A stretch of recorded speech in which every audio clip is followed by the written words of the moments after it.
फुलबाणी तुड़ीपाजु पंचायत डकांगी गांव में vote version Salunkhe नदी में पोल निर्माण दाबी सह विभिन्न मौलिक समस्या पूरण दाबी में भोट वर्जन कर ग्रामवासी डकांगी गांव 7, 8, 9, 10 और 14 नंबर वार्डर लोके भोट वर्जन कर घटनास्थल में प्रशासन पहुंची बुझासुझा करुच्ची किभली रही सेठार माहौल एने आमको अधिक सूचना दौरान आम रिपोर्टर अजित महाराणा।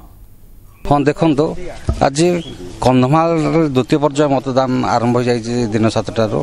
कालीर माओ हिंसा पर लोक मैंने आग्रहर सहित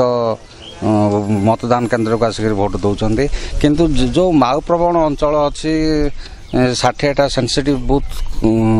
डिक्लेयर कराई फुलबाणी विधानसभा आसन से केमती परिवेश रही कौ भाया माहौल रही लोक भोट वर्जन काली करेंगे बोली माओ हिंसा घटे लोक मैंने केते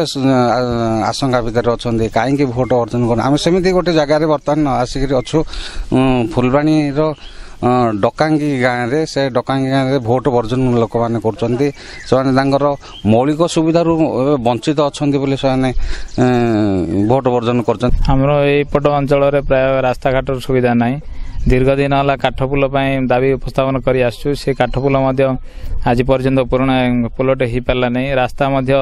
पणसपदर कटिया अंचल से गोटे रास्ता जावा कथा रास्ता खंड हो पाने नदी नाल बढ़ले बहुत समस्यार सम्मुखीन होगा पड़ुछि पिला माने स्कूल को जाई पार नांती रोगी जते बेले स्वास्थ्य खराब होला मेडिकल जीवाई रास्ता खंडे नथिबा जो लोक चली चली जीवाई हैरान हरकत होउछन्ति एणु विभिन्न समस्या ए शिक्षागत क्षेत्र हो कि गमनागमन क्षेत्र हो सबु क्षेत्र में समस्या मौलिक समस्या आम सुविधा पाई पाने जहाँफल कि आज भोट वर्जन करने अंचलवासी समस्ते निष्पत्ति नहीं रास्ता घाट ठीक होने पुल होने बोली आम भोट देवा नहीं बोली निष्पत्ति नहीं रास्ता